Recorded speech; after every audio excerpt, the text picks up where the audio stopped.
Patrick Bourlet, je suis designer et gérant de PBO Design, une agence de design global sur Bayonne. Mon parcours, j'ai suivi une formation de designer. Après le bac, j'ai fait une prépa artistique et après cette prépa artistique, j'ai fait une école de design industriel sur Paris en 5 ans. Je me suis mis à mon compte à la sortie de l'école et après j'ai été designer intégré dans une société de signalisation mobilier urbain.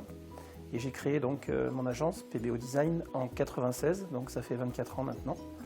Et aussi bien à l'école que par la suite, aussi bien en intégré qu'à l'agence, j'ai toujours travaillé en design graphique, design de produits et design d'espace. Donc à l'agence, on travaille vraiment sur les 3 métiers et sur du design global auprès des entreprises. Alors design graphique, c'est donc tout ce qui touche à la création graphique et au support de communication. Donc là, on travaille aussi bien sur la stratégie de communication, l'identité de marque et la déclinaison multi-support. Donc on fait du design graphique sur des supports print et aussi sur de la conception de supports digitaux. Donc nous, on intervient pareil sur la stratégie, la réflexion, l'arborescence, le zoning et le web design de sites internet, d'applis métiers ou de logiciels spécifiques. Le design de produits, donc c'est conception design de produits industriels, donc avec la méthodologie design appliquée.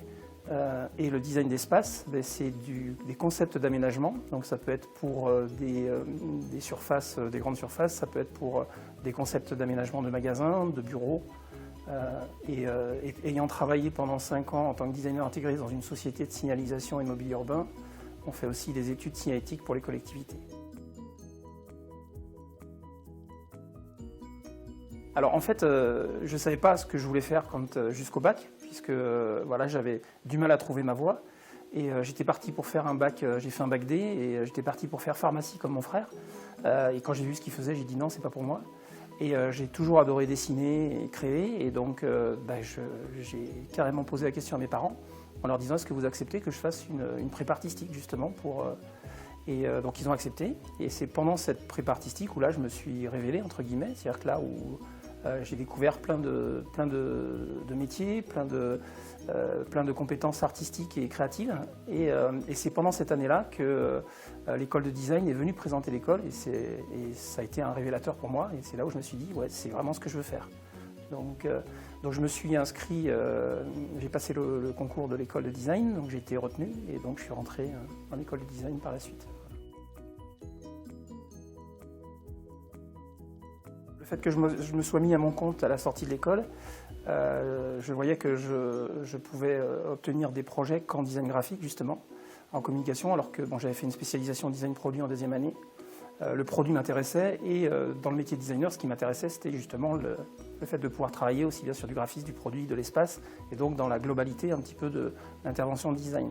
Et donc je voyais qu'à mon compte, c'était compliqué. Donc c'est pour ça que, comme j'avais fait un stage en 2e année d'école de design dans une société de signalisation, il y a eu une offre d'emploi où ils m'ont demandé si j'étais intéressé pour intégrer la société. Donc je me suis dit oui, ça va me faire une expérience en produit, donc ça m'intéressait énormément pour pouvoir après justifier le fait de pouvoir travailler dans le design produit par la suite.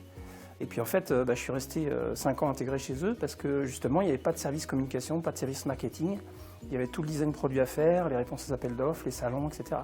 Donc ça m'a fait une énorme formation sur une réponse globale. Ça m'a fait découvrir le monde de l'entreprise et l'ensemble des métiers.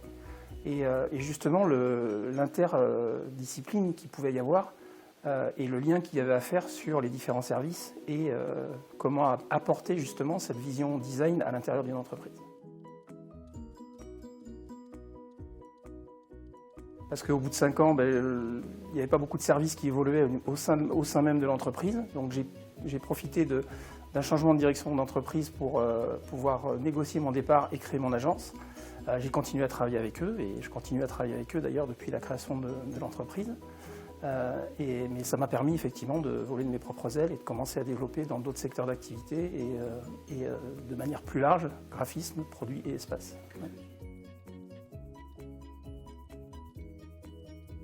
Alors oui, en fait aujourd'hui ce qui est intéressant, c'est qu'on travaille vraiment dans plein de secteurs d'activité très différents. Là on vient de travailler sur le design d'une planche de paddle, on a travaillé sur du design très industriel, sur des fours de boulangerie, sur du mobilier urbain, on travaille sur des produits en paramédical aussi, on travaille avec des JO à Mouguer, donc qui fait du paramédical, du mobilier pour les EHPAD. Voilà, on est arrivé à développer un petit peu des secteurs d'activité très différents. C'est ça qui est très intéressant dans notre métier. Par contre, quand on a une étiquette, elle est très difficile à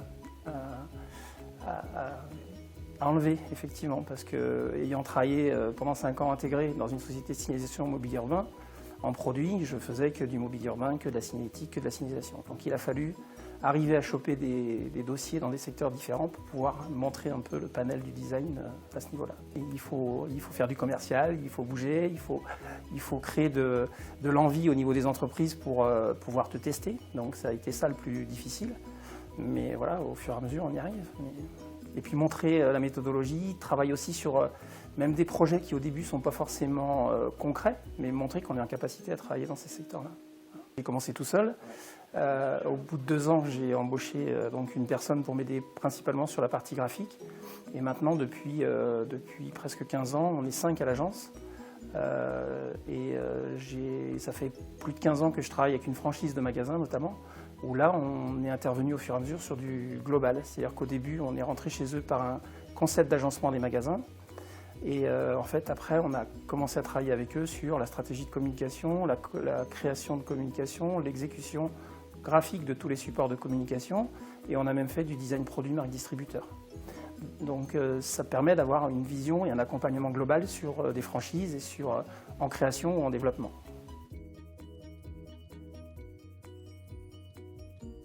Alors oui, ça m'aurait plu parce qu'en fait c'était un petit peu ce que je cherchais. Bon, moi ça fait longtemps effectivement que j'ai fait les études et à l'époque il n'y avait pas trop le choix, il y avait que 2 écoles de design. Il y avait l'ENSI et le SDI que j'ai fait, donc il n'y avait pas vraiment de choix possible. Sur la partie pure design produit, voilà, il n'y a pas d'école spécifique. Donc un cursus comme celui-là, ça m'aurait effectivement intéressé, je pense, à l'époque. Là, ce qui était intéressant, c'est qu'on voyait aussi la partie graphique et espace. Mais c'est un cursus qui est intéressant parce qu'aujourd'hui, quand on travaille sur du design de produit, on a besoin de travailler avec les ingénieurs. Les ingénieurs ont besoin aussi d'avoir cette ouverture d'esprit et cette méthodologie design et de travailler avec des designers. Donc le fait d'avoir un cursus mixte, ça peut être intéressant pour plein de choses. Pour les entreprises, pour s'ouvrir les esprits. Pour les agences de design, pour pouvoir intégrer des profils un peu plus techniques. Mais dans le cas où ils n'ont pas la possibilité d'intégrer vraiment des ingénieurs dans l'agence. Donc oui, ça ouvre pas mal de perspectives. Ouais.